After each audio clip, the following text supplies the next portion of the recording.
Alright, hey everybody, welcome back to Screen Heroes episode 124. This is our San Diego Comic-Con wrap-up, recap, talk, podcast episode. So, is there any non-SDCC news you guys want to cover? I guess I have to introduce everybody. Oh my god, I've only done this 124 times.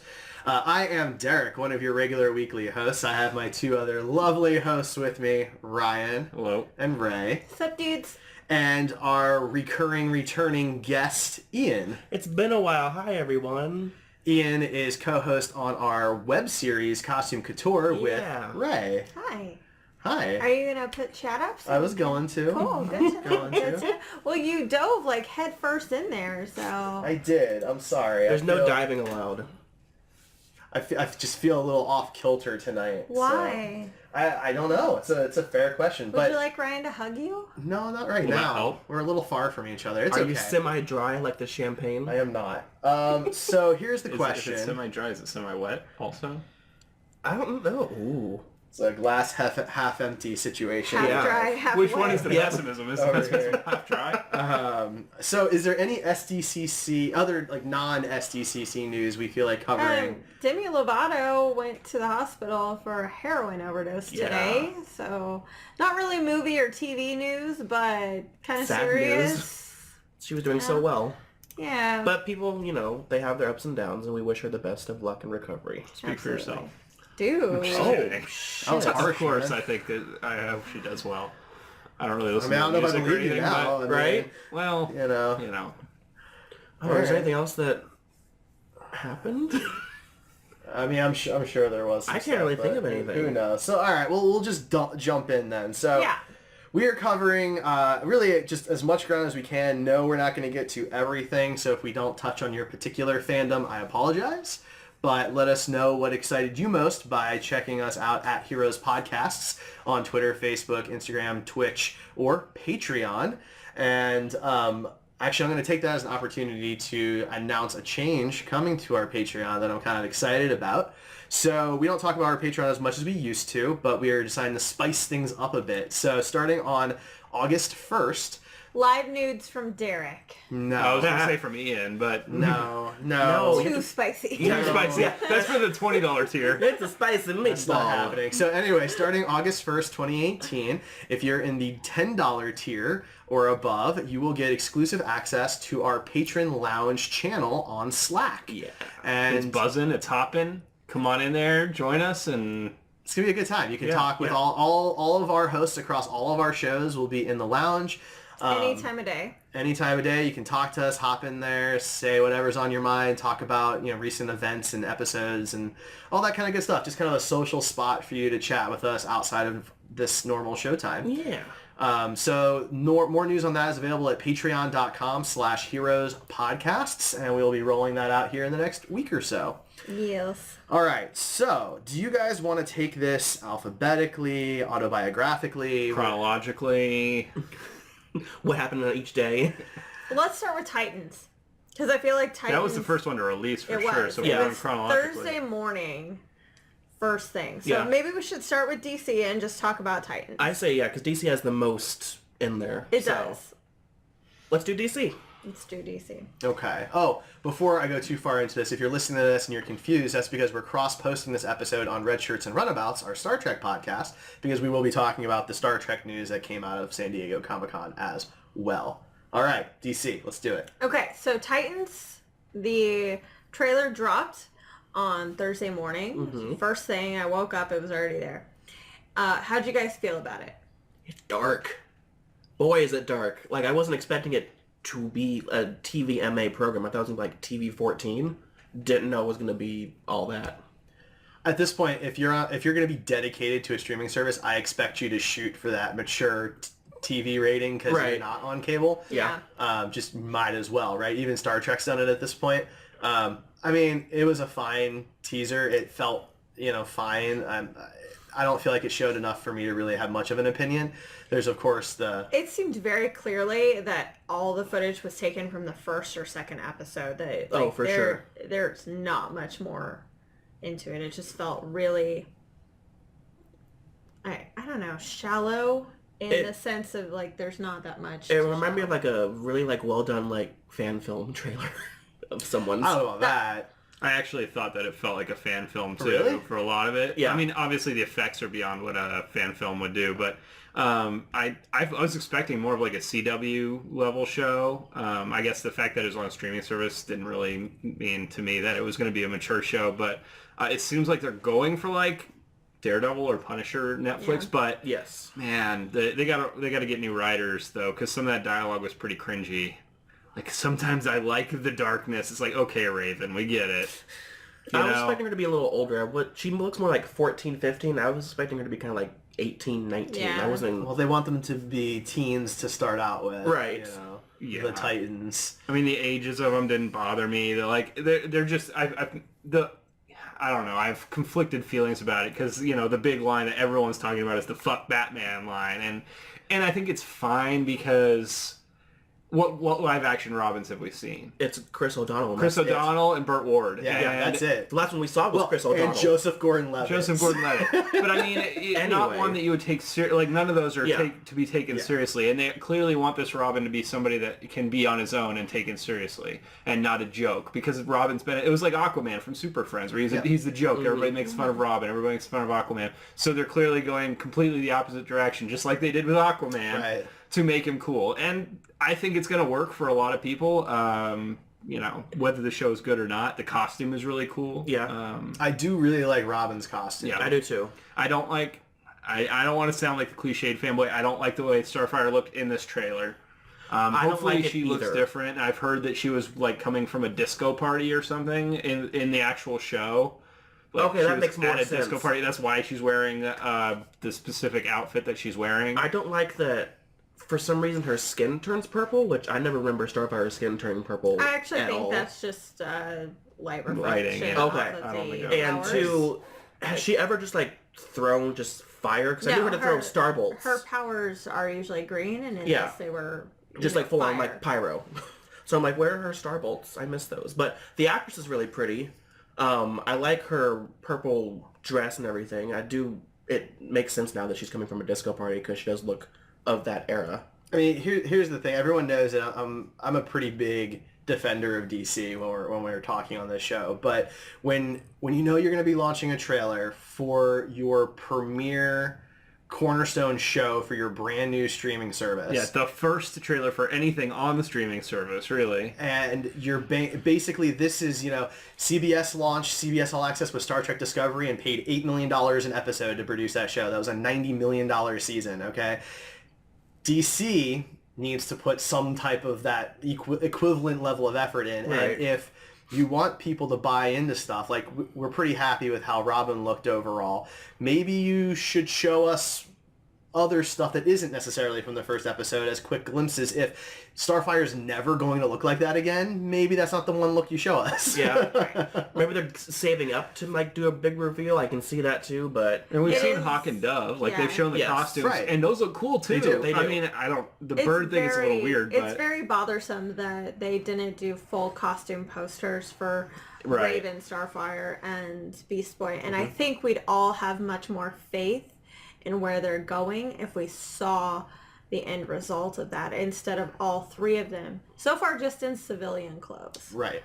And I think that's gonna be what they're mostly in, though. That's the thing. Like, I can see Raven mostly in civilian clothes the whole That's time. Smallville. Right? I don't want to see Yeah. Smallville. I watched Smallville already, and Not all of it, though. I watched all of it. well, I have a lot of patience. I have more, apparently. I just needed him to become Superman at some point. Anyway, we don't need another Smallville, right? I want to see them in costume. If Robin's going to be in costume on day one, then just let them be in costume. But on here's day the one. thing. He's been vigilanteing, obviously, know. with For a Batman while. for a while, whereas the others, we don't know. Raven seems to be new to her powers. Yeah. Starfire, we don't know. Beast And- Boy we see like once. We Hawk did and Dove are see. costumed. We did get a release of all the episode titles, and basically Yes. they're each named after a different character, or characters, and so maybe that's when they get their big moments. But I can see again, that. if this is your launch show, this is not going to be on the CW. You have to pay extra for this. It's not a lot. $7.99 a month or $75 for the whole year if you buy it at once. Yeah. But you still have to pay extra money. And so far, all you're getting is old stuff, this show, and Young Justice. here's the problem. DC has lost the majority of trust from their fans as far as anything on screen goes. We're all just kind of like defending them as much as humanly possible. Like, no, wait, there's a gem here. Like, the CW is great and Wonder Woman was wonderful, and we're all just kind of clinging. And maybe fans, I know I am, I'm tired of just defending them. Like, put out your best work, because you have some of the best stories and best characters in fictional history backing you up. Just put out your best work. Don't rush these things. So that's where I'm at this point. I'll keep defending them, but I am getting a little tired of it. And lastly, if you're one of the assholes who bullied Anna Diop, Oh, you saw that too? Yeah. then you need to go smash your dick in a freezer or something, because like that's ridiculous. Yeah, she just quit Instagram, I think, today or yesterday? It's One of the the two. fourth woman in the last 6 months who's been bullied because of a role she's played. Like, this is ridiculous. Yeah. People are jerks. It's it's nothing new. It's nothing unique to DC. We've seen it now with Star Wars. We've seen it with plenty of other fandoms. Ghostbusters. Stranger Things. Ghostbusters, Stranger Things. Like, it's across any nerd fandom that's out there. Yeah. There is no holier than thou fandom. You They know? do realize that she's like, there's no orange-skinned people out there to actually play Starfire, right? I mean, like, they do realize it this. doesn't really matter, right? Like, they're making it personal, and it's a job.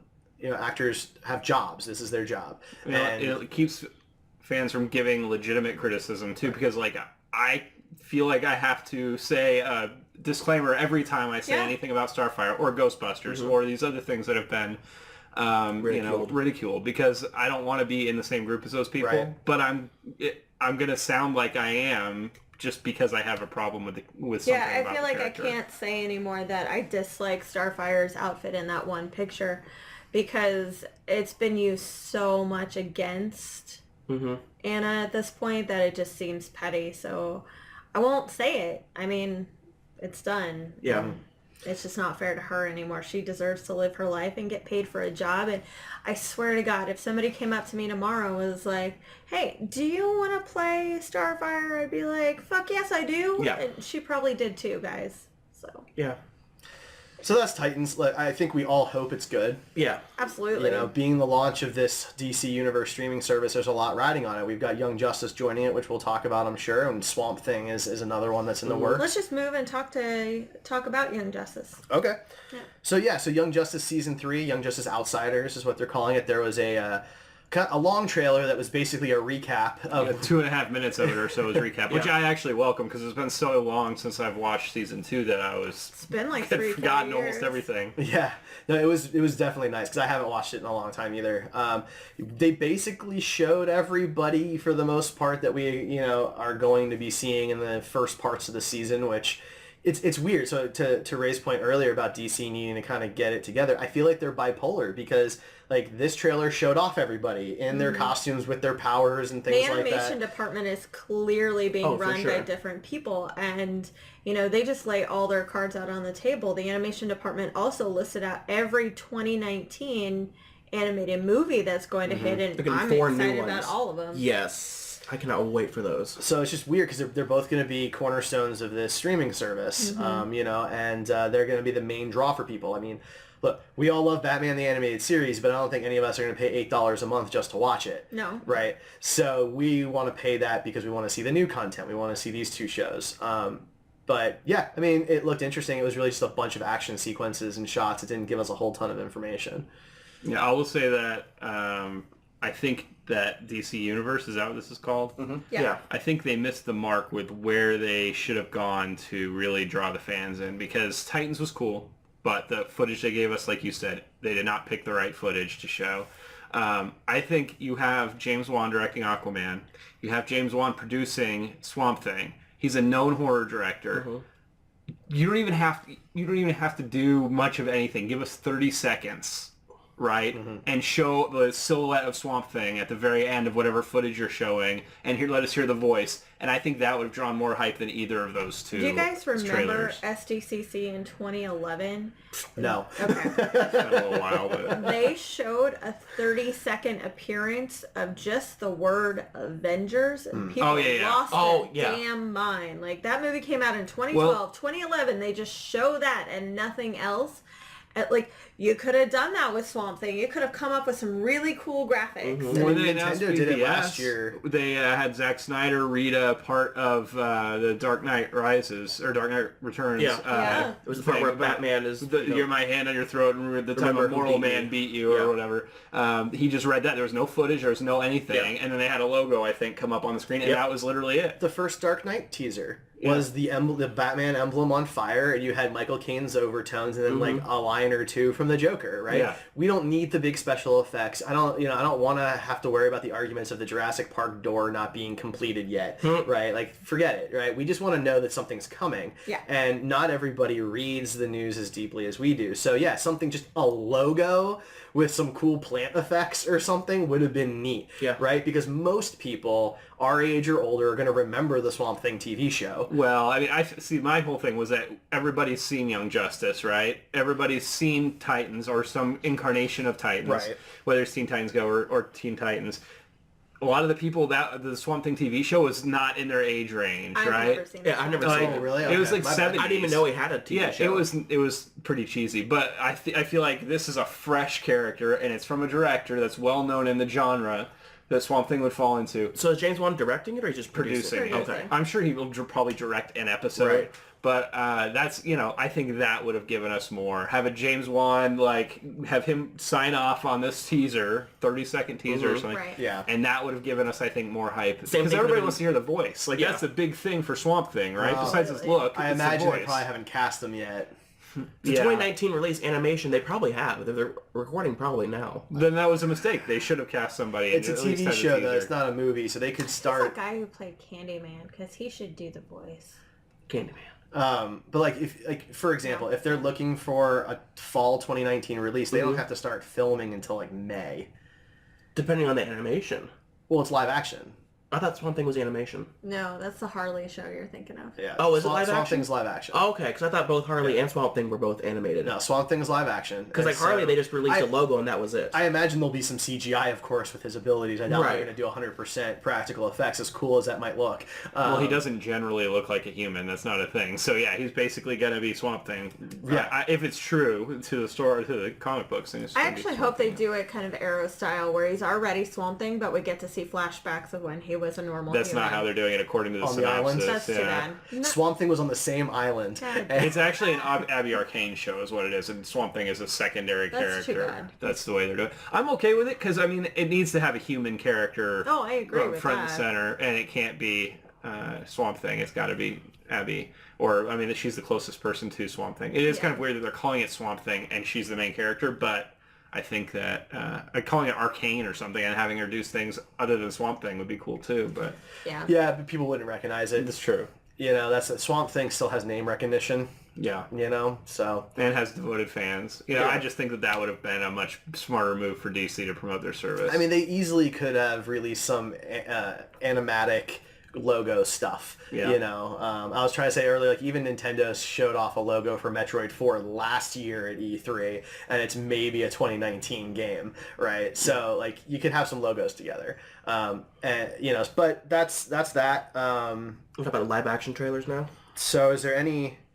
Well, anything the cool thing about Swamp Thing is they did say that it's in its own universe. Yeah, everything in DC is basically in its own universe. So we have 17. We're getting to 52. There's 17 different universes I think we're up to right now. So is it Titans and Doom Patrol are in the same one, and then Swamp Thing is in a different one, and then those two are both different from the Arrowverse, Supergirl, Black Lightning, and the movies. Which the Arrowverse All has the animated probably movies are connected too, by the way. That's true. Well, except for the Killing Joke. The Arrow universe has I think 23 different worlds that they've had characters Something from like come that. onto. Yeah. So you're already up to 30 universes. And Maybe the Titans are on one of those. yeah, So that's true. I many. guess there could be crossover between one of the worlds they've already. Yeah. So while we're there, let's talk about Batwoman. Okay, let's do So it. they announced last week or 2 weeks ago that they were going to bring Batwoman into the crossover. They announced at SDCC that they are going to have a Batwoman show, and it's probably going to be ready at the mid-season mark.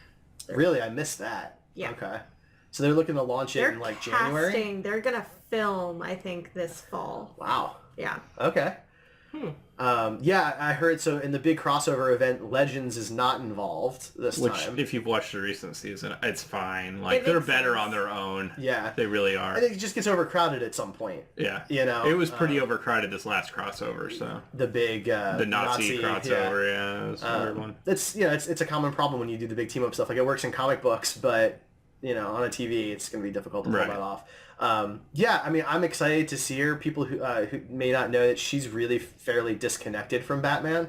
Kind of not as disconnected as, say, Spider-Woman, but she's pretty disconnected from Batman. Yeah. So I'm excited to see them bring her into the Arrowverse. Do we know that is she from? I mean, she's in the crossover, so... Right. But I mean, We don't Yes, know that. they We don't did- know that she's on the same Earth, I guess. yeah, that's my question. Oh, sorry. I was going to say they did confirm that she is out of Gotham. So Okay. And they got- have reference Gotham in Yeah. Arrow, but I mean, there's probably a Gotham on Supergirl's yeah. Earth and everybody, you know. Well, so it's she's hard to I say. mean, I'm pretty sure Gotham was mentioned on Supergirl. Yeah, it was also mentioned on Arrow. but- so If it's she's fine. going to be in the crossover, then she's at least, we know, in Supergirl or Arrow's universe. Right, because how else would she cross over? You Right, know? because they Flash. haven't crossed Right, over but- Black Lightning yet. And Flash would go to a totally separate universe just randomly to get Batwoman. I mean, I feel like she... No, I wouldn't say to get her, but maybe they end up somewhere and that's where she is. I guess, Right, yeah. that's all I'm saying. Like we don't know yet. I hope that she's in the same universe as Arrow and Flash because I think it is silly that the way they've separated the CW verse, Black Lightning and Supergirl being in their own, I think is silly. Yeah. But you know, hopefully Batwoman will be part of this one. I think it could breathe some new life into that universe that started to get maybe a little stale and a little off the rails. fans are a little bit concerned that she will not be an open lesbian, but as Ryan pointed out, that's the only adjective they use to describe describe her. Yeah. So Also, like, That's if you've gonna watched say. the other CW shows, like, there's a running meme in the Arrow subreddit about Curtis and whether he's gay or not, because they constantly remind us that he's gay. Like, Yeah. every single time he's on screen, it's something about him being gay, which is fine. Like, he's allowed to be gay, but I don't think it needs to be, like, you know, all the time. That needs to be the main trait of his character, and I'm worried they're going to do that with Batwoman, you know? they are really good about can't think of her name. Supergirl's sister. Yeah, but that's a main plot point for Yeah. a lot of the show. So like in the first They just season, I don't- think it was done better. The second season, it's a huge plot point, so I didn't have a huge problem with it. But I don't think that that Batwoman's sexuality. I think it's important to the character, but not necessarily like something that needs to be a huge part of the plot. Right. or Like, anything. her being a lesbian does not help her fight crime. Right, exactly. That's when As she cool was as- dating or it Renee doesn't. Montoya. As cool as that would be, you know, I'm a lesbian so I can punch harder. Like, I don't think that works. That's Maybe. It's like the vegan powers in Scott Pilgrim. Yeah, she has lesbian powers. Yep, that's it. They nailed it. Brandon Routh. I love Brandon Routh, by Yeah. the way. I really do. I just watched that movie, so it's fresh in my mind. Great film. Yeah. All right. Well, so anything else for the DC universe before we move on to the films? Well, they're calling the films the world of DC now. Yes, it's no longer the DCEU. So is I don't know It's if still going to that's be called the world everything. DCEU by I probably think- everybody. But I think the worlds of DC is supposed to be everything, That's everything. That's all encompassing. animated, that's live action, that's comics. Because the DCEU everything. also encompassed everything. Yeah. So I'm pretty sure, yeah. So Worlds of DC, the DCEU has been rebranded the Worlds of DC. which I don't think is going to catch on. I mean, it's not as catchy. No. That's for It's sure. like the Marvel verse. They waited too long. Like, I don't even think that Marvel named their cinematic universe. I think people just said named that. it, and they Same started thing with using it. DC, the press named it the DCEU, and they just kind of rolled with it until. Yeah, until now. Yeah. apparently. So I mean, whatever. Like, If it happens, it happens. Yeah. So I think we should talk Wonder Woman because it was very small. Yes. Sure.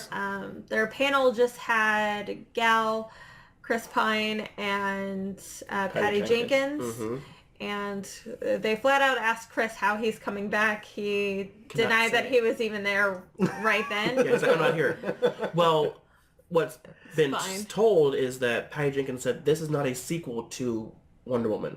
It is a standalone film. That's weird. Well, okay, so now hang on a second. I want to make sure we're very clear here. So that reads very differently than what she actually is saying. So it is a sequel in the sense that it takes place after the first Wonder Woman with the same characters. It is not a sequel in the sense that those two stories are not actually connected to each other. Like, it doesn't say, follow Terminator and Terminator 2. Right. Right. This is more of She's just... basically saying you don't have to do your homework prior. Right. You can just go in and watch this. Exactly. And that's fine. So it's the same Wonder Woman. Yeah. It's the same Steve Trevor. Same Steve Trevor somehow. I want to see Etta Candy there somewhere in the 80s. It'd be fun. So I just want to make sure that that's clear, because she did say that she did use the phrase "it's not a sequel," but I mean it is a sequel. It is and it isn't. It's weird. It's the same. It's the same Wonder Woman. I don't want anyone to think that this is somehow like a reboot or something. No, I don't think that really Ant-Man and the Wasp, you needed to see Ant-Man. I think you needed to see Civil War. So There you go. That's a good example. That's true. But we didn't get any new footage or anything. They did show some there. There but was, they didn't yes. release it The online. mall scene. I Apparently, watched just a lot of online. her running. It is, and she uses her lasso, and that's it. There is some footage out there you guys can see of Kristen Wiig doing some stunts. Mm-hmm. Oh, I didn't see that. Yeah, you can look Yeah. into that. It's But all they wire still work, haven't though. It's revealed not. her look or No. anything No. like that. Okay. They showed one still of her still as Minerva. Barbara Minerva. I think that's her name. Yes, it is. Nobody knows anything about Cheetah. She is feline-like. I would guess. She goes meow. Does she have fur? In some incarnations, Yeah, yes. exactly.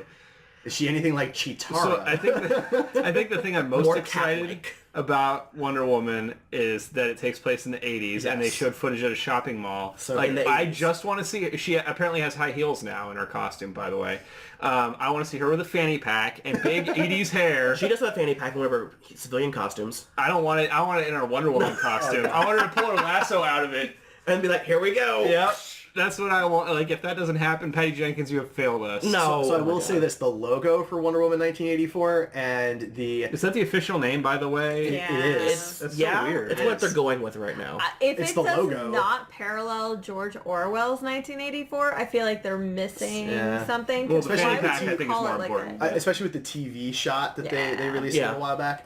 But the logo for that movie, as well as the logos that Warner Brothers implemented on their social media for San Diego Comic-Con, make me so happy, because I feel like somebody finally has a little bit lighter sense of what's going on Yeah. now, and are just gonna Between- like Ragnarok it up a bit. Between Aquaman, Shazam, and Wonder Woman, I feel like we're going to have a happy 2018-2019. It's just With going to be DC smiles, for sure. Yeah, right? with That DC for 12 sure. months, the December to November, we get 3 DC films that are standalone films that, I think Are lighter in tone. we will enjoy. Yes. So then let's talk about them. We got Let's talk Aquaman. we got our Yeah. first trailer for Aquaman. Oh, it looks so good. It looks fun. I have to say one thing about the poster real quick, because this has been going around. The leather pants. As somebody who has to use this type of resource as my job, Oh, I know what you're talking about. using stock images for promotional material and marketing material is literally what stock imaging websites and Getty are for. That's why they exist. So if somewhere you think they should have digitally recreated sharks or gone and taken their own pictures of sharks, I want you to think about if that was a good use of money or not. And Just for the So poster. reshoot. What are we shooting? A shark. Just one. where they could spend $15 a month for an account somewhere to get some stock photos of sharks. DC probably spends $15 That's a what I'm month saying. for that. Like, not just James Wan or something like it. That's what I'm saying. So I don't if that's a problem for you. I'm not sure. They're probably not real sharks in the movie either. I just Basically, across all these things that we've talked about for DC has been a group of vocal people that just want everything to be bad. Yeah. And It's frustrating, man. Very. Like, God, you're gonna It's the pick world up we live in, Shazam like- for the we'll get to we'll that. get to Shazam. But I mean, it's just like every time there's something. They gotta find something. You Yeah. can never please anyone. You can never just enjoy Which I get what that, comes but out. it's like you gotta just nitpick that much from a trailer, Yeah. from the first trailer too. I feel like they really fight for it. Like Yeah. they're really looking for it. I think Amber Heard's hair is just a little too red. I thought that too. But she is a magical beast from under the sea. So why would your hair be so light under the sea? I mean, if you're living so deep under the sea where the sun isn't penetrating, you'd have darker hair in general. I did like, there's a meme going around that I think is fun humor. Is it the Ariel one? No, it's not. That's funny. No. No, this was, I'm really excited to see the sequel to Shark Boy and Lava Girl. Yes, it's true. I don't know why they're not calling it that. I thought that was pretty funny. So again, you can make fun of this stuff, in a nice way, but it looks good. I mean, Black Manta looks like he jumped out. That's of probably the book. part I'm the most excited for. Is Black Manta. I don't know King Orem, right? Oren, played by Patrick Wilson, which he looks cool. I don't like him in blonde hair because he doesn't look good in blonde hair. No, he looks It weird. looks weird. Yeah. But Patrick Wilson is a very underrated actor. He is always in top-notch stuff. He flies under the radar, but he has never given a bad performance. No. And I'm really excited to see him up against Momoa. I was happy about this film until I found out that Nicole Kidman was in it. Then I'm like, okay. Her weird hands. Yeah, she claps. I mean, I don't like Nicole Kidman. I just think she's But I mean, I'm assuming she dies early on, so who cares? wow. I mean, let's be real. Django Fett is in it. Don't remember his name. Tamara Morrison. I don't know. He's in it. Willem Dafoe is in it. He is, and we saw him for like 2 seconds. But I mean, the whole movie looks great. James Wan being a horror, director. I wonder if he's going to put some scary elements into this, like some jump scares from like creatures or whatever. I'm sure, like, the creature looks are probably going to be a little bit creepier. I'll be shocked if we don't see some type of Kraken-like beast at some point in the film. Well, they showed the model for this like giant monstrous seahorse thing that was really cool. Oh, that's the thing that Aquaman rides. Yeah. That's his new pet. It is I love so it. cool. Yeah, it's like a looking. dragon. It's not even a seahorse. It's a full-fledged water dragon. But there was like somebody's like using sharks as skis at one point, which is pretty sweet. Yeah, like, that's pretty badass. The whole of Atlantis looks very, it's futuristic looking too. Mm-hmm. It's not. The Atlantis we saw in Justice League was very, stone and kind of primitive looking compared to what this is. Yeah. So I like the two I think contrasting this is like things. underwater Asgard, what they're trying to go Yes. for. They still are dressing very primitively and medieval-like, but they have technology that far surpasses our own. And that's usually what Atlantis is depicted as. Absolutely. Right? So like this is a very traditional look for Atlantis in my opinion. I also like that Jason Momoa, one of his armor pieces, we saw it on display in San Diego, has a midriff, and that is equality. They did show off some cool statues of him wearing what His people are full kind of calling his costume. original orange costume. I thought it actually looked kind of cool. It's like scaly. It's like, I don't know if it's like fish scales or whatever, but it's cool looking. I thought that looked pretty neat. Yeah. They showed off the actual trident, not the current spear thing that he's using, but the actual trident that he normally has in the comic books. I guess, once he reclaims the throne, that becomes his. I think it's gonna be a good film. It's gonna be a good ride. I'm gonna enjoy it. Aquaman and Wonder Woman are my favorite DC characters, so I'm really looking forward to this. Now, I may be giving you credit when it's somebody else's. I can't remember, but I feel like you said this, where Aquaman is basically the same story as Black Panther, but opposite. Did you say that, or is that somebody else? Not me. Okay, is that somebody else? So, in Black Panther, right, there's the person who was expelled from their homeland, right, and they try and come home to reclaim the throne, but they're the bad guy. Well, in Aquaman... Oh, I see what you're... Okay, yeah. It's not that crazy. I mean, no, those two movies are sure they're related, but that story's been done a million times. Of course. Right. I just thought it's not something that occurred to me, and I just thought it was interesting when somebody pointed it out. That was all. It is a nice juxtaposition, and it kind of bookends the year. Black Panther was at the beginning. That's a good point. Yeah, and now Aquaman's at the end, yeah. I'm good with it. Same story told from different viewpoints. I love it. Now, Ryan, would you like do to this. talk Shazam Gate 2018? We had a big breakthrough this weekend in Shazam Gate. It was huge. So yes, the Shazam trailer came out, and I think that we've been talking Shazam Gate and making jokes and discussing it all this time, but I think that the actual public had no idea what Shazam was, and we all know who Captain Marvel Shazam I is. still didn't know who Shazam was. I just knew he says Shazam and turns into Zachary Levi. That's it. In the comic they had a books, lot exactly to Zachary do. Levi. They had a lot to do with this trailer, right? Like, they had a lot to prove, right? Yes. DC is already on the bottom right now for everybody's opinion. Yeah. And if Aquaman trailer was meh, then they had one other trailer to convince people that maybe they're coming around.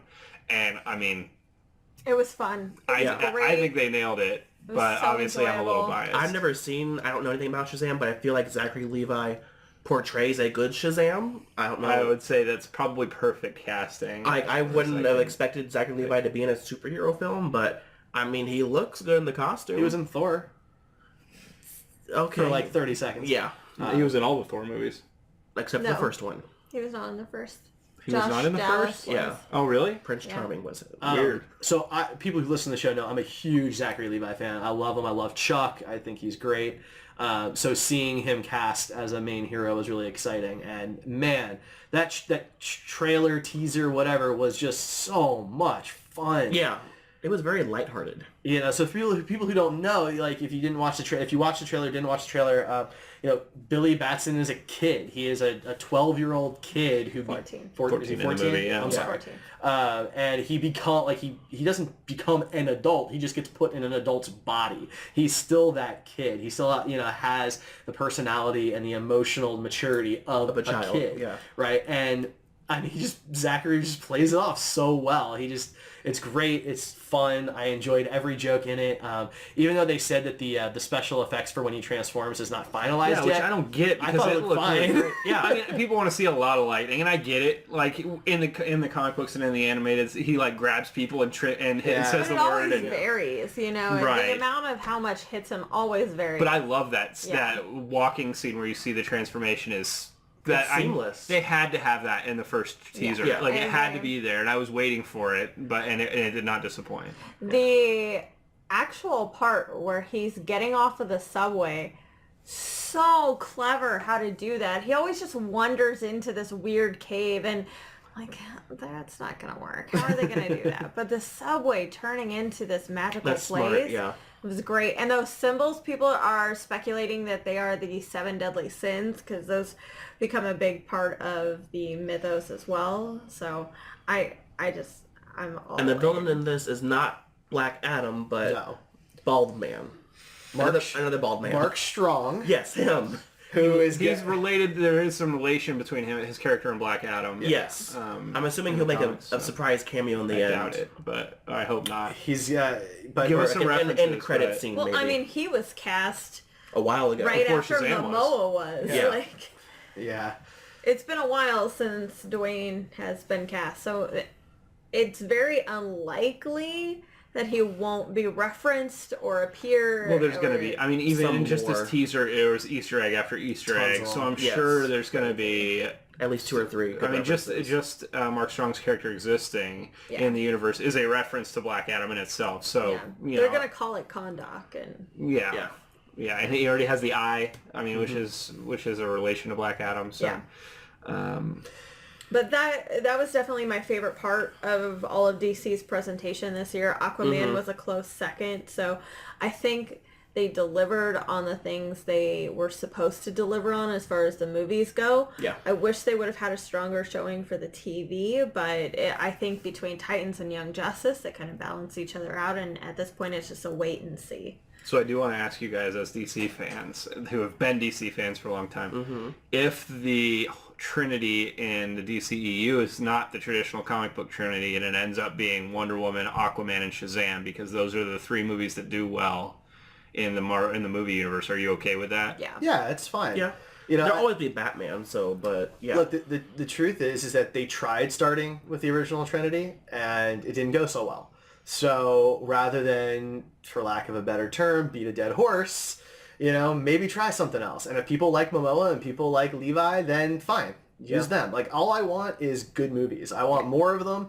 I want them to be somewhat connected to each other. They don't have to be buddy up, team up films all the time, but to know that they exist together. Like in the Shazam trailer showing the newspaper with aftermaths from Justice League, the fact that you're acknowledging that it exists in the same universe is all I need. I don't need to actually have Billy Batson watching it on TV, right? You know, but Well, there is the rumor that Henry Cavill shows up in the movie as a cameo, And- and there's some great in the comic books reference for like Superman and Shazam meeting up. They have a really cool bond. Yeah, they do. It's very like interesting. So I appreciate that stuff. I love cameos and acknowledgments to the extended universe. I agree with you. I don't think they need to heavily rely on it, though, when they have such good content. Yeah. I mean, you look at Wonder Woman, which I think is objectively the best film so far in the DCEU, whatever, and it doesn't really have any of that.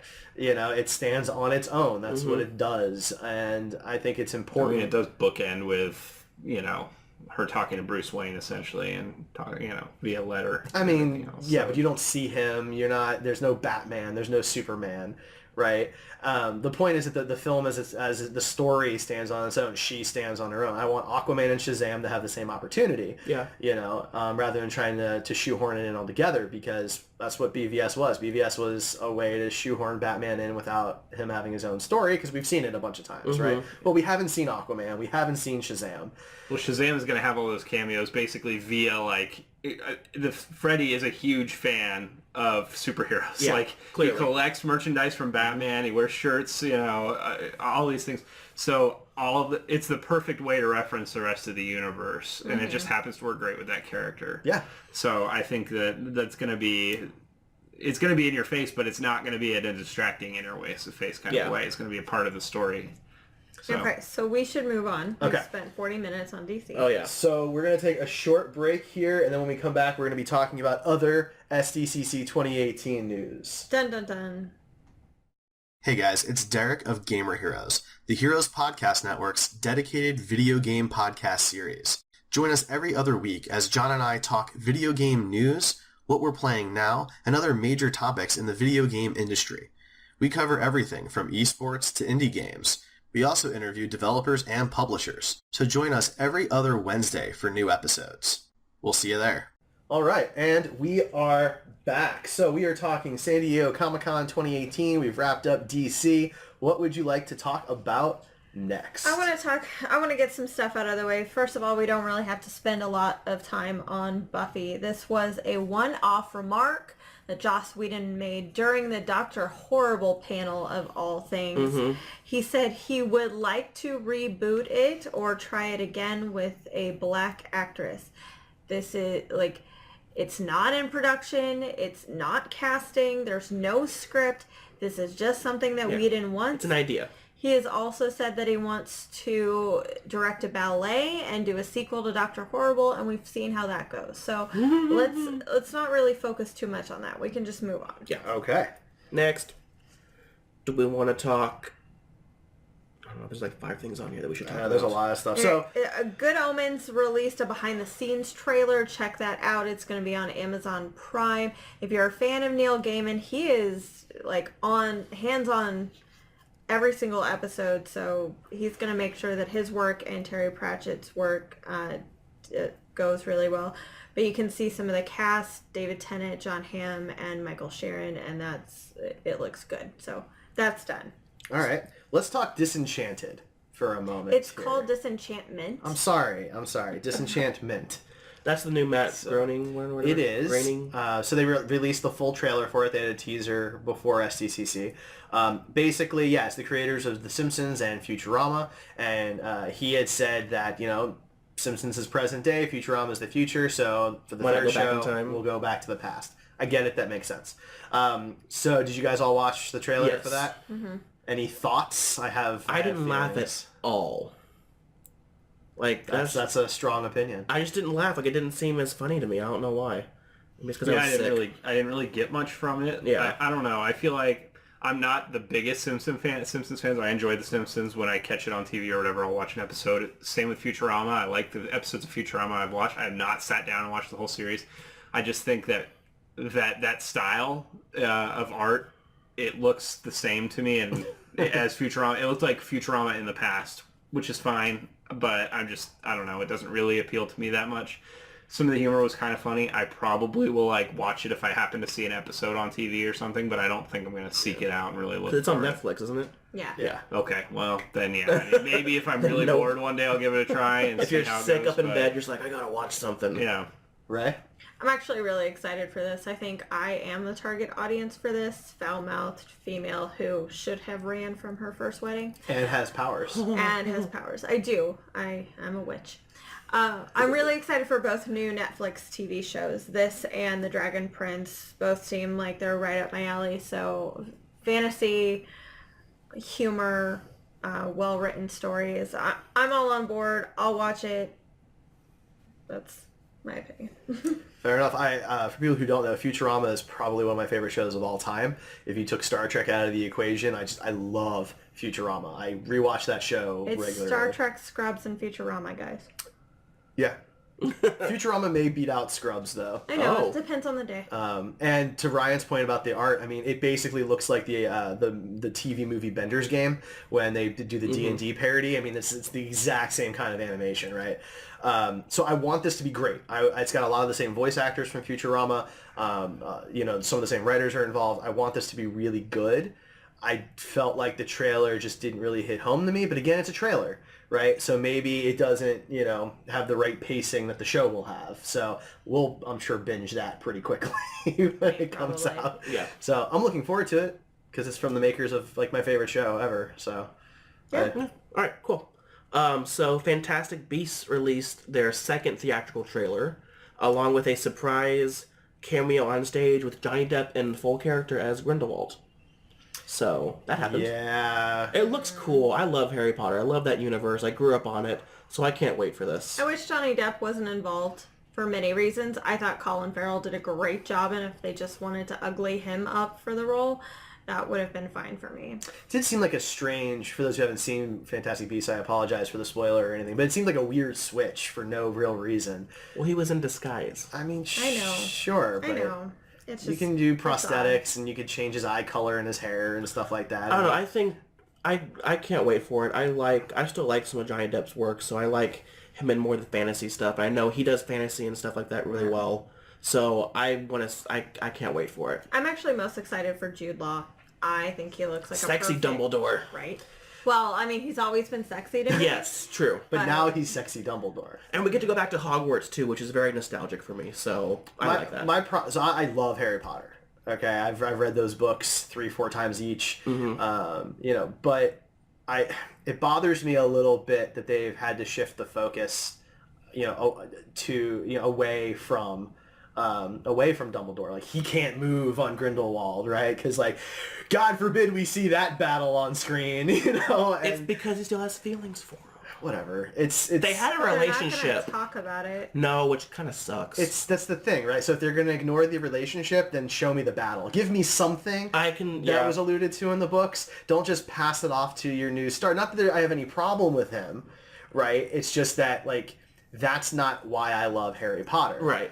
It's if you're going to show me Dumbledore, then just show me Dumbledore already, right? Which I don't know why he's in like a suit coat and everything, which makes me, it's like he in the other Harry Potter movies he's in like robes and very like wizard-like things, and this he's in like a tweed suit, and it upsets me. Yeah, I mean, I am curious, like, when he went through some nervous breakdown. He had like a little hat and I feel flowy like you robes. guys aren't around old people enough. I'm around them every day, and at some point you switch from like jeans to a t-shirt to like cat sweaters. I don't know when that is, but when I that think- happened for him, that's when it Yeah, happened. yeah. I don't know, Gotcha. I feel like he hit 60 and stumbled upon a book about Merlin or something like. You know what? Right? This dude had it going on. Yeah, so I'm gonna. Or he read Lord of the Rings and. It's like this guy, this Gandalf man. Now, chat has a question for us that I think would be interesting for us to talk about, and that is Walmart announced their new streaming service as well. Walmart has a streaming And I was service. curious Did if they actually announce it, or is it? I thought it was just something like a reference to. It wasn't like they didn't say we're coming out and doing a streaming service. Maybe I'm wrong or behind the times, but there was something else, I and thought- people were like, "It sounds like Walmart's doing a streaming I service." didn't hear this at all. So I thought they were. You've been able to rent movies online from Walmart for quite a few years now. Oh. Streaming service seems like a natural progression. It does seem odd because they don't have any original content to back it up, and that is, I think, what you need to start a streaming service right now. Like when you see a Walmart original series, it doesn't have the same ring. I don't like it. It's not that I would have a problem with that, right? Because they have a fortune that they could pour into things. It's more of just, if you're not going to do that, I don't know how you compete with Amazon, Netflix, and Hulu, right? And like that's the thing. Every time someone has a new streaming service, I have to second guess it, right? I only pay for HBO when Game of Thrones is on. I only pay for CBS All Access when Star Trek Discovery is on, right? Stars I paid for when Ash vs. Evil Dead was on. Now I'm not going to have it anymore. Right. So, if you have a large enough library, like Netflix does, then yeah, I'm probably going to keep that all the time because there's always something to watch. Yes. But, for another service from another big provider, you got to give me a reason to buy yours over somebody else's now. And they do have a huge library, Vero or whatever. They own that. Which is a huge... I mean, if you buy a movie at Walmart, every single one has like a little Vero tag on it. Not Vero. Vero's at social media. Vimo? Vid something. VidCon. My God. It's the digital service. It's terrible. The app doesn't work very well. Yeah, I've never used it, but here's why I've used it. If you bought the BVS Ultimate Edition discs and you wanted to watch the ultimate cut of BVS, you had to use the digital copy, and that's the only app that it was compatible for if you didn't have an Apple product. Shady. So I had to use that to watch it the one time that I tried to do that, and it was a giant hassle. So maybe it's better now. In any case, it does give them access to a huge library of content so a lot of it probably Netflix doesn't have or Hulu doesn't have, but there's definitely going to be a lot of crossover. So I don't know, is it going to be worth it? Is it going to be cheap? It would have to be cheap. I mean, Walmart, everything about Walmart is cheap. Like that's their main principle. So is it going to be $3 a month? That's if the it's thing, $3 a month, then maybe people are going to think about that. Yeah. If it's the same price as Netflix, they're probably not going to be interested in that. You're not getting the same amount of content, the same library. So I don't know. Yeah. I'm interested tentatively, kind of thing. I'll watch for news on it, but they did say in chat it's still just a rumor, which is where I thought it was. My mistake. Yeah. So moving on from Fantastic Beasts, we also had Godzilla King of the Monsters trailer drop. They went balls to the wall. They realized their mistake from the first one with not having enough monster footage in it. So they're like, just this whole trailer's gonna be monsters. What are you talking about? The first one was all monsters. No, they didn't show hardly enough of Godzilla. Oh, wait, which first one are you talking about? 2014. That's not the first Godzilla. It's the first in this series. Yeah. Okay. This is a sequel to that. Yes. Okay. It's not the first. Okay. Okay, no, it's not the 1953 No. Japanese Godzilla movie. Right. I'm just saying. Let's be clear about which one we're talking about because I don't want to confuse our very Clearly, knowledgeable it's a sequel and to the listeners to the 1999 one. So this is where it gets really confusing, right? The Matthew Broderick one. Yeah. The 2014 Godzilla movie. The 2014 Godzilla movie is a pseudo sequel to the original 1953 Godzilla. Right. So you could say that Godzilla King of the Monsters is the third. It's a threequel. No, it's the fourth because Kong. Yeah. From Skull. I'm sorry. That's true. Is Yeah. definitely connected. You're totally It's the same right. universe. Yeah, I am. You like saying that, don't you? I like hearing it. Yeah. Anyway, I get a little semi. so Kong and Godzilla are going to fight in the next film. Yes. King Kong versus Godzilla. This one, looks like Godzilla is going to go up against Ghidorah and Mothra at a minimum. and Rodan. And Rodan, thank you. Yeah. The tortoise though isn't in it, which I'm sad about. But Well, that's because that's ridiculous. what the Earth is sitting on the back of. Oh, that's just him. It looks great. Whole thing's written by Vera Stephen King. Farmiga is in it, and I love her stuff. Millie Bobby Brown. Thank you. She's in it. adorable. 2 or 3 of the original actors from the 2014 movie are reprising their roles in this one. It just looks really good. Like, it looks, when you see Rodan just flying over the subdivision and all the houses just go whoosh, like, it just shows the destruction.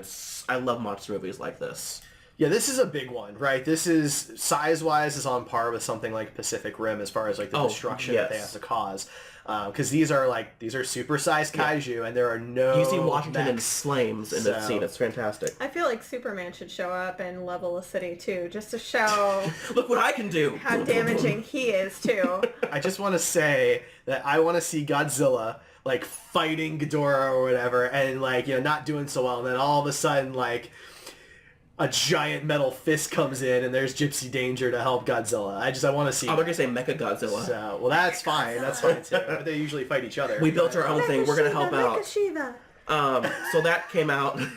Sorry. Oh my god. I don't It looks know what good. that is. Venture Brothers. yeah. Oh, right. It's like from episode 3. Okay. I can't wait for this. I love a big, good monster movie, so it looks good. I can't wait for it. I need this one to be good, so they'll continue making the next one, because Godzilla and King Kong fighting needs to happen on screen. It's in pre-production, so in theory they're going to continue with it. So, but yeah. we don't. It's like a 2020 release. So this comes out April 5th, first contact day for all my Trekkie friends out there. So I don't know what that means. It's the Okay. day that... get out. Goodbye. So should we talk about the elephant in the room? No, I think we should end on that. We need to talk about that. Though. All right. What are we skipping? No, wait.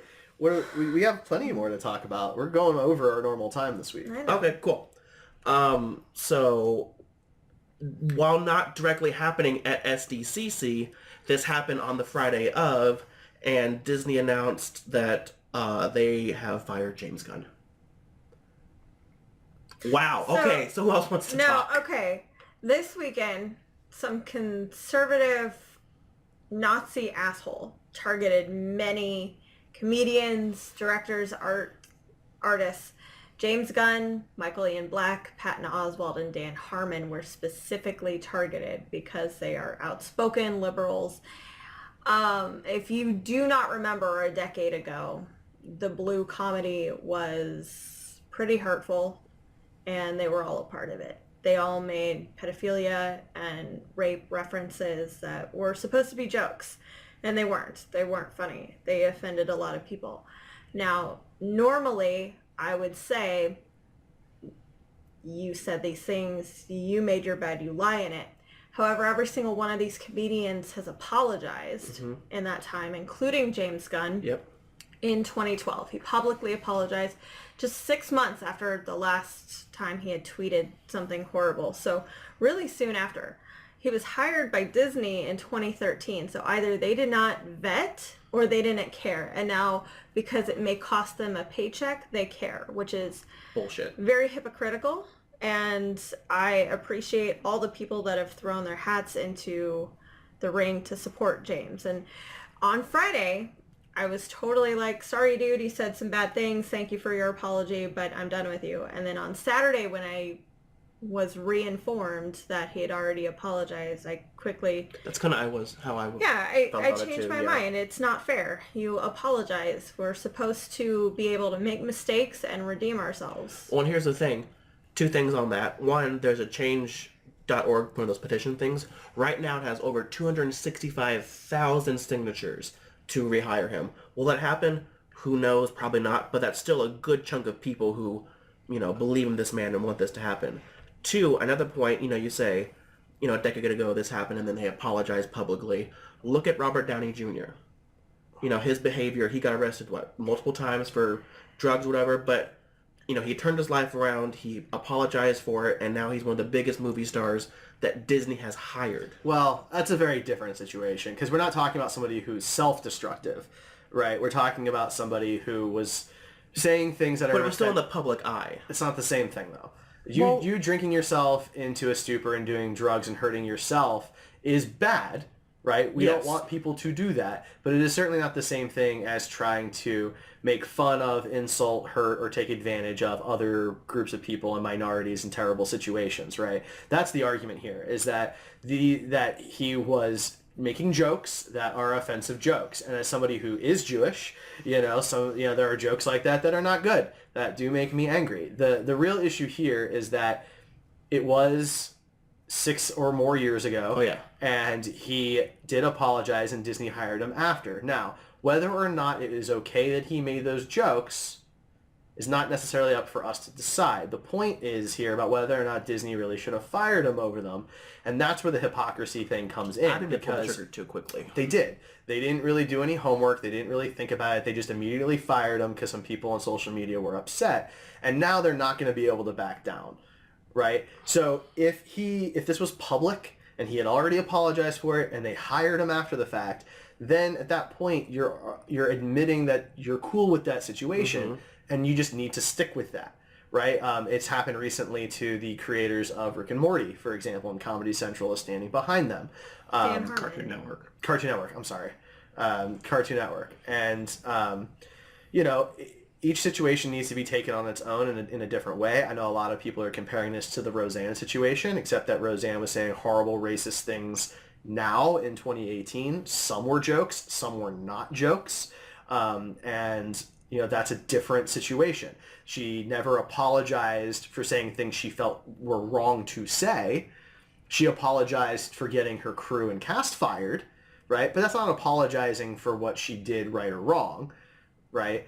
James Gunn apologized, and Disney hired him after the fact. So this was Disney being bullied into We something. have to remember that this nation was still pretty much okay with rape jokes up until Daniel Tosh said that he hoped a member of his audience was raped. And then everybody just kind of decided from then on that we weren't going to talk about that. We weren't going to joke about it anymore. But anything prior, that got huge laughs. That got these guys paychecks. So It was a different time back then, too. I mean, which is crappy. It's crappy to say that just less than a decade ago, that was acceptable behavior. And it's reprehensible. But these guys were getting paid for it, and it was hundreds of comedians. So James Gunn was not, he shouldn't be, I don't know if he should be singled out because of this. Well, the big question comes down to the idea of mob justice, right? So he was also, his other project that he was working on just got canceled as well. I'm drawing a blank on what it was. Oh, the one that was supposed to be announced at San Diego? It was like a reboot of something old. Yeah. I can't quite remember now. That's been canceled now. So now we have a situation where, he made offensive jokes that he apologized for in 2012, and now it's 2018, and he's getting fired left and right from projects. From a moral standpoint, I mean, what's the point that's being proved? I feel like don't we know. weaponized social media. That's exactly what it is, right? These are targeted situations. This isn't Disney stumbled across it and felt like they needed to do the right thing. This is somebody who specifically wanted to hurt James Gunn for his political stance, and they won and did so. A person who, in my opinion, is significantly worse of a person than James Gunn got to win.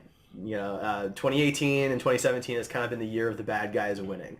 Now, do you see Disney going, we overstepped, we misspoke, we are going to I do not see rectify Disney. something in some way. Maybe not hire him back as director, but rectify this in some kind of capacity. I would love that. I would love to see a huge company As an executive producer or bigger something. I don't see Disney making any public statements or anything. If at some point they hire him back quietly, I mean, maybe, right, because he's still good at his job and they're still a business, but I don't think they're going to make any public statements about backing down or they were wrong or anything like that. Well, because all the cast, Dave Bautista, is livid. He's another employee. Well, yes, but I'm saying, So- the cast and crew are very much behind James Gunn in this. So far, Dave is the only one who really matters who came out. Michael Rooker has been killed off, so it doesn't matter there. And I bet you anything, if James Gunn is fired, Sean will be out the door soon, too. Oh, yeah. I mean, look, worst case scenario, they don't make Guardians 3. Disney is not going to really blink an eye at that. It's one movie on a machine that makes billions of dollars a year, right? So if Bautista wants to walk and Chris Pratt wants to walk, Can they walk though if they're under contract? I mean, they probably they owe pay. something by breaking their contract, Right. depending on what it is. But they're still human beings. They have a right to do that. There's a clause, right? But, worst case scenario, Disney cancels Guardians 3. They've canceled millions of movies we've never even heard of. Yeah. Right? So, It would suck for the Marvel fans, but at the same time, yeah, I get it. Ryan, you've been kind of quiet. Just letting you guys talk. You have a lot to say about it. So, I mean, I think that anybody that knows James Gunn's career knows he came from Troma, which is a company that produced movies that were basically designed to be controversial and not just in politically correct ways. And those jokes that he made were not appropriate, but they were in character for the company that he was working for at the time. And like you guys have said, they should have vetted him more because they obviously didn't care. I do think that this sets a precedent that's a problem, which is that not only can you be fired for anything you say or do today, but you can also be fired for anything you said or did in the past, which is a pretty big problem. It really is. It doesn't allow for forgiveness or redemption, and like we all grow and No, learn. and thank goodness that, the worst thing when I was a kid was Zanga, or like, I might have said some stupid stuff on LiveJournal or something, but... Yeah. Well, it's a slippery slope when you're dealing with Twitter, because we retweet things all the time. So what if something I retweeted in 2008 when I got my first Twitter account ended up being tweeted by somebody who at the time had a generic account but now is a white supremacist? Right. Right? Am I endorsing that person because I retweeted something from a generic account 10 years ago when I didn't know who the person was? Is that counting? Like, where does it end at that particular point? It's a complicated situation, and it's not something that we have ever had to deal with as a society. But now it is. It is being weaponized. There are services that you can buy that are very cheap. I was curious, so I looked into it, for $20-$40, where you can mine thousands, tens of thousands of tweets from accounts and have a searchable database. Search for keywords, key phrases, whatever you want. So, all right, if you're out there and you hate a particular group of people, then you can spend $100 and find 3 people that are activists for that particular group you don't like and mine their social media. That's not good. That's not what we're really supposed to be doing. And it's up to the companies, right? If Disney didn't care enough to do that in 2013, then it is silly for them to make a big deal about it now. Or if they saw that he did, apologize, they said, oh, this guy really is good. We're not going to worry about that. He apologized. He's, we can tell, and he's going to be a good guy. And so, but they were backed into a corner for sure. And that's very hard to do for Disney, to back them into a corner, it seems. I don't think they were backed into a corner at all. I think they just made a decision without even talking to anybody about it. They don't, just because the stuff comes out, they do have to make a decision on it. They don't have to do it in 5 minutes. Yeah. You know what I mean? No, but with how everything is nowadays, they want to do it quickly. I don't think that... It was a snap judgment. I don't think there was a lot of people that would have been like, wow, Disney's hiring pedophiles and rapists to do their movie. Like, I don't think anybody would have been like that if they waited 2 days or 3 days to make a decision. Here's the thing. The average blockbuster employs, 2,500 people? More, sometimes? At least, right? yeah. Do you think all of those people are good people who have never done anything wrong? At what level of employee does it become okay to keep them employed? The best boys and the key grips, the caterers, the drivers, the assistants, the makeup people. Like, at what point is there a person who said bad things on a movie good enough to fire them? Or is it just the A-listers, right? Because that's BS, right? If that's all that it is. So again, there's no rules to this. That's why we have laws and we have courtrooms. That's what's supposed to handle laws. We're not supposed to have mob mentality. Right.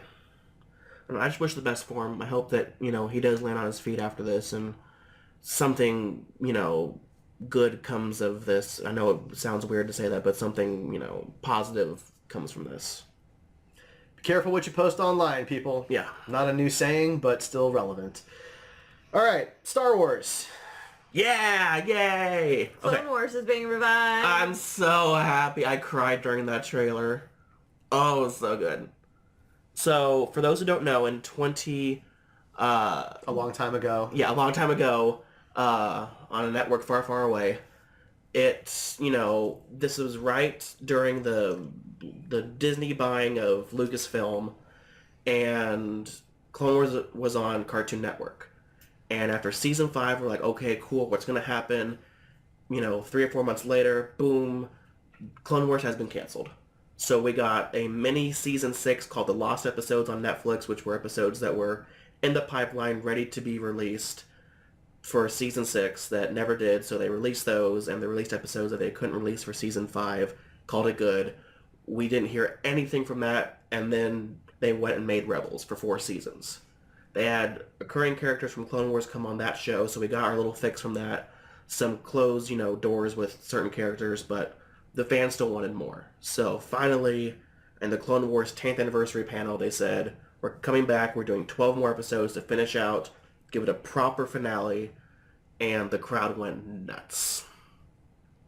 I think that's it. Yeah. I was surprised. I was I too. wasn't anticipating it. No, especially after, knowing that Disney very much likes to do, they don't like to go back with the prequel stuff, they like to continue forward or go in between the movies, not, rehash, prequel things. So that was a very, surprising move on their part. And that, a lot of these voice actors are, coming back to voice their roles. and it's 12 episodes, so potentially they have 4 or 5 story arcs they can tell. And so I'm excited. It's going to be on their Disney streaming service, whatever that's going to be called, in 2019. So that's all they really have released of it so far. Cool. Okay. I mean, I didn't watch Clone Wars, so it's fine. I'm glad the fans are getting what they want, but I don't really have an opinion on one way or another. I don't like Anakin, so I didn't watch it either. He's good in this one, though. I doubt it. Good on the good side, or good like Acting wise, he's good. Like Yes. acting wise, he's a very when you're animated, it's well, but still, you gotta act. okay. Anyway. All right, so we're going to wrap things up with Star Trek, which is my favorite. And we apologize to the Redshirts people that had to power through all of this.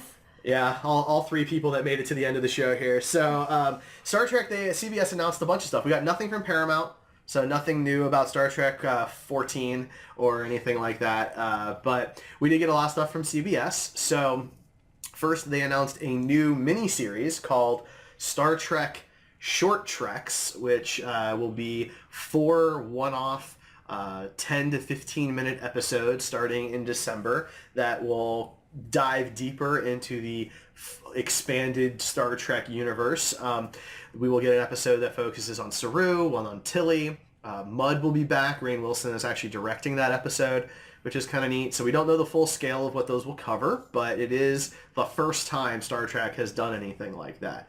They've never done any web series or anything of that nature. So this is unique. This is wonderful. This is something that the 3 of us have talked about Marvel doing in the past. We've talked about we've wanted to see things like this from DC. We have been proposing situations like this where we get to have little bit more info about our favorite characters and favorite stories from the beginning. Like so many situations where we're like, just 45 minutes about this character would be fantastic. And so finally some fandom is listening to this. Yeah, it's a cool idea. As somebody who loved when Star Trek was in its heyday in the 90s and there were multiple shows running at the same time and movies that crossed over, it's cool to see the universe expand a little bit at a time when the TVs and movies are completely segregated from each other. So this, there's more stuff in the pipeline. They've talked about things like animated shows. They've talked about other miniseries and things like that. So I'm curious to see what they come up with. But that starts in December. Mm-hmm. We got our first teaser trailer for season 2 of Discovery. It was very interesting. Showed off the new Enterprise uniforms, which are just badass. I gotta have one. Anson Mount is a perfect Pike. I don't really know too much about his acting. I skipped Inhumans. He was actually pretty decent in Yeah. Humans. Like, as many bad things as I could say about that, he was not. There was no problem with his acting. So. And he had to act pretty much silent the whole time. Yeah, he had to communicate with his face and his, acting and not his voice. So. He plays Christopher Pike, who was the captain of the Enterprise during the original pilot of Star Trek.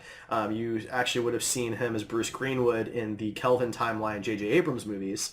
And he's been played now, Anson Mount will be the 5th actor, actually, to technically play Pike in live action. And Rebecca Romijn is playing number 1. Yeah, she's playing... I almost said Stamos. Because I used to say I heard you like, yep. Playing number 1. Yep. She doesn't have a name. She was never given a canon name in Star Trek, so I'm hoping that they give her one, and we'll get to see that. She was, of course, played by Roddenberry's wife, who played the voice of the computer in Star Trek up through Star Trek 2009. And Nurse Chapel and Lwaxana Troi. Who is one of my favorite characters in all of Star Trek. So she's got big shoes to fill, but it's really exciting to see that character again, since... she was only literally in one pilot of Star Trek, but she was the first officer on the Enterprise in 1965. The whole show is retooled because there shouldn't be a woman on the bridge. Well, no, Uhura was still on the bridge, so. Yeah, and instead of pants, she wore the shortest skirt ever and had really, see-through nylons and said things like, "The computer, sir. Something's wrong with communication, sir." No, you're totally right about the way she was dressed, but she had a very important role, and she had a lot of really cool things that she did on the original show. I feel like she got the shaft. Compared to 2018, yeah, absolutely. But at the time, it was a big deal. So, I mean, anyway, we're getting off track here a little bit. So, saw a lot of stuff. There's a lot of interesting things going on here. Pike's going to take command of the Discovery instead of the Enterprise for a bit, and they're literally searching for Spock, which is hilarious to me. And they showed off some new aliens that looked really cool. And they're going to dive in more into the characters. We saw a better look at the Enterprise, which is beautiful. And it will come out early 2019. So, we don't have an exact date yet, but it's one of those things that I'm really excited about. We're just getting more and more information all the time. So I have 2 questions. Yeah. Because I don't watch it. Sure. So, ask away. One, did I read somewhere where it's going to be on Netflix? So it is on Netflix everywhere but the United States, and I believe Canada doesn't have it either. Are we going to be getting it? It's on CBS All Access, which is CBS's streaming service. And if you live in Canada, you can get it on, I believe it's Space TV. I was watching it illegally. Please don't. 2, are they going... is Spock going to be in it?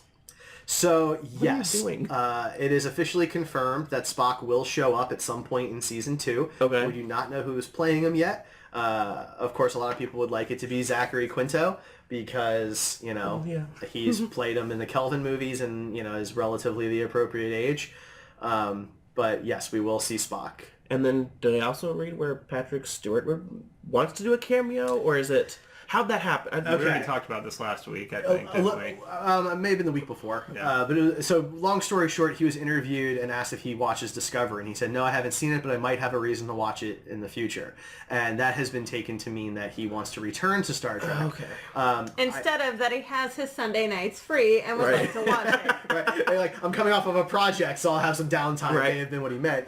But there's been rumors of there being some animated Star Trek, and the big rumor there would be that there would be a Star Trek The Next Generation animated series with the original actors being the voice cast. And the reason that that's a big rumor is because that's exactly what happened with the original series. Right. In 1972 and 73, Star Trek The Animated Series ran the last 2 seasons of the canceled original show with all of the voice actors returning to voice their characters, and Walter Koenig, who played Chekhov, being a writer on the show. So that's the big rumor. Okay.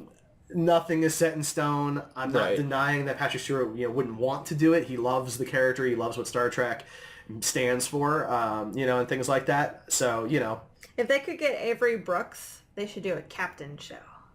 I would like that. Yeah, I mean, that would surprise me. He wants to move on to other things, whereas most of the other Star Trek actors really love going back and talking about it.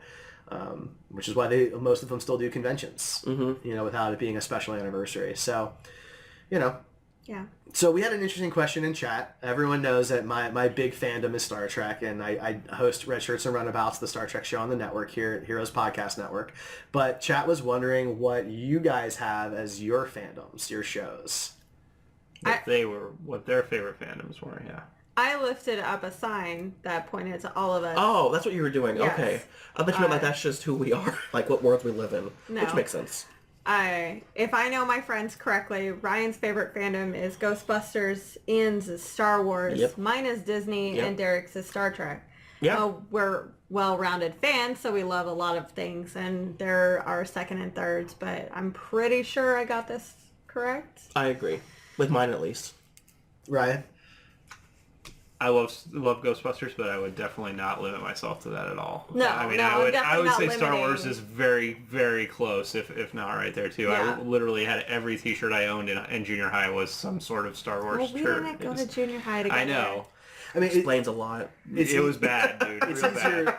it's easier picking one of the larger fandoms, right? I mean, I have in Star Trek 13 films and 744 episodes, let alone hundreds of books and comic books and video games, and when you have a smaller fandom, like for example Ghostbusters, you're a little more limited in the content. There just isn't as much, so.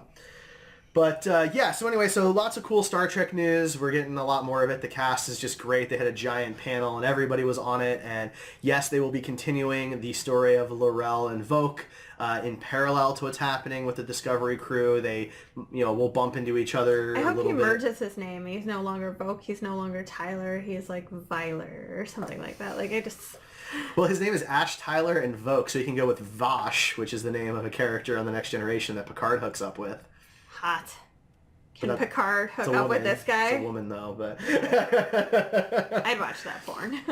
This guy's hot. Wilson Cruz, who plays Dr. Culber, and the partner to Stamets, who's Anthony Rapp's character, said that he will be in season 2, and he is not a ghost. So, that'll be interesting to see how they work that out. And I don't know any of that means. Science-y, timey-wimey, all of it, because that's what they do on Trek, so... Oh, you said timey-wimey. Speaking of which, there's the female Doctor Who was at San Diego, too. That's a big thing. They finally yeah. debuted a trailer with Yes. a few of her stuff in it, and that was big. A lot of people... she walked the Hero Universe fashion show, and it was really cool. So Yeah. that's a little tidbit. Sorry. Nice. They also debuted an Iron Fist teaser I trailer. was gonna say we didn't talk about Iron Fist at all. Yeah. There's quite a bit of information came out about Alice Eve is playing Typhoid Mary. So Yes. Typhoid Mary is so cool. that. Traditionally I a love Daredevil her. villain, so that's Yeah. interesting because there's a story arc in the comics where Iron Fist actually takes over Daredevil's, like takes his costume and acts as Daredevil for a while. Interesting. So I think that would be really cool to see in the Netflix shows. I don't think that's going to happen, but because it's a Daredevil villain that they're introducing, it's kind of a... In all Yeah. fairness, he hasn't even gotten his own costume yet. Well, so- but in the trailer they did show him wearing the traditional costume, though it was speculated that it's for a specific scene and not... It was like Luke Cage when he wore the tiara and Right. it was like a specific flashback or something along those lines. But they also gave us a release date, which I don't know the exact date, but it's sometime in September, like the 23rd or it's something. soon. So theoretically, we could get 4 seasons of Netflix if they go every 3 months, which is what they've been doing. We got Jessica Jones, we got Luke Cage. This will be September, Iron Fist, and then Maybe Daredevil season in December. in December. Yeah, it'll be probably December or January, likely, and so then crazy. That's Punisher how it should be. March or April. So. Yeah. Like, I They're know... filming Jessica Jones right now for her season, so... I know it's so weird to say this because, like, they've spread them out by years now, but it just makes so much sense. They only filmed 13 episodes instead of 20, and the CW films, like, 5 shows at the same time. So I really feel like this is how it was supposed to be, but they just wanted to make sure everything, like, all the balls were rolling. So I agree. And to Ryan's point, like, this being a Daredevil villain, I mean, they released like 4 stills, high-res stills, and in one of them, Misty Knight's in it. Well, they actually released one with the Daughters of the Dragon with Yeah. Colleen Wing and Right. Misty Knight. Yeah, Yeah. so Well, but Colleen's in Iron Fist. Right, that's yeah. true. I meant more of the crossover from a Luke Cage character. Right. So if you want to know what's going on in the shows or what to expect, you should look to the comics. They just rebooted Daughters of the Dragon in the comics for the first time in like 30 years. Yeah. So that is... I'd and they incredibly really cool. heavily hinted at it in Luke Cage. I would They watch do. the hell out of that. Yeah. Yeah, I would too. And the great thing about Netflix is that whether the Disney streaming service or whatever comes out, they have control of these characters. That's the agreement. They can keep making these shows as long as they want to. I don't think they could, like they added Punisher. I don't think they could just add more characters willy-nilly. Well, it seemed to be that Disney's stance was basically if it's mature rated, it's staying on Netflix. Yeah, And that's how they said so it. if they're ever going to have, for example, a Blade, or Moon Knight, Yeah, or any of the ones exactly. that fans have been really wanting. those are going to be Netflix characters. You're not going to see Blade on Disney Channel. It's just not going to happen. I'm Blade, welcome to Disney Channel. And then he does the little... Right? Like the sword. It's just not going to happen. And I think that's smart because obviously Netflix has proven that they are able to handle this type of show Yes. and this type of connected universe. No, it's not all been perfect. The Defenders season didn't quite live Iron up to our Fist. expectations, and the first season of Iron Fist was not great. But more often than not, they've done a very good job. And, bringing in some more, adult characters, I think can help expand them. That way they can give breaks to characters that maybe the stories are starting to get a little thin. They've learned now they don't have to put all the weight on Daredevil's shoulders, right? Although he is probably the most successful of all the Sure. Netflix characters. So, I mean, it's... He didn't have the advantage of starting it off, though. Also, season 2 was pretty much equally as good as season... Oh, maybe slightly not as good. I mean, they were very close. The seasons were both good, so it's, it has that going for it. So we also got an Alita Battle Angel trailer, which I just want to touch on because Derek and I were very excited about the first one. I don't remember if that movie looks so weird. People have a problem with the Uncanny Valley thing. Anime. But I haven't watched the anime, but I'm still very excited for the movie. It looks different. It's James Cameron, and that alone gives me a lot of confidence. Robert Rodriguez. Yeah. I mean, there's a lot of names attached that are people I trust, and the story looks interesting. So I mean, you have Christoph Waltz and Mahershala Ali, 2 Oscar winners, and just that's all you need to know. Well, the combat looks like cyborgs fighting, which I think is super important, and a lot of movies don't do that right. But like the movements are very stiff and precise. It's not like humans fighting, right? You're not watching a kung fu movie. And they really showed that in this trailer that it was not. Did you watch this new trailer? I did. Okay. It did. And I mean, I was stoked when I saw the first trailer. This one just got me more interested and more excited for it, which is good because sometimes seeing too many trailers starts to water things down, and I feel like they stepped it up a bit. The CG looked different too and better, I think. Yeah. They definitely are still improving it. The animation and the live action portion of it looked seamless. I could not tell it wasn't. Man, there were a couple points where it was questionable for me personally, but I mean, I still, once you're in that world, like I'll be fine with it at the theater. But watching it on like my computer screen or something, there was a couple points when it looked a little wonky, but. I'm really looking forward to it. I love weird sci-fi. Yeah. You know, that's why I'm a big fan of Blade Runner, for example, and this has a lot of, you know, those dystopian undertones, but also some just kind of uniqueness to it with the way she's animated and the rest of the cyborgs are animated. And well, one of the best sci-fi stories out there that great writers are recreating over and over is this android, is this cyborg human? Mm-hmm. Like, and that seems to be a big theme of this too, which you've watched anime, so you would know better than I would. I got that vibe quite a bit from this trailer and the previous trailer, so I'm definitely excited about that movie and looking forward to it. I'm glad we're getting more really footage. redeem Ghost in the Shell. I feel a little bad for it because it happens to be releasing at just like this terrible time. Yeah. It's releasing with Aquaman, Bumblebee, Mary Poppins. There's another movie, Mortal Engines. Which I'm also excited for. Yeah, like December is stacked with movies, and we gonna be broke. I hope people don't miss this one. This is unique. This is different. This is something you probably have never seen before unless you've read the manga or watched the anime. Like this is new, and I hope people go and give it a chance. So we'll see. Yeah. I hope so too. I mean, it looks unique and different, and I want to support that. Absolutely. Sure. Also, James Cameron brings in money all the time, so it's going to really surprise me if this one's not successful. But I think that's why they mentioned his name, whereas in the first trailer they didn't. Yeah, he didn't. I mean, think about it. Right? Like his movies, don't like his movies. Like him, don't like him. You can't say that he makes poor technical films. Right. They're all incredible. He invents new technologies just to get it to look the way he wants.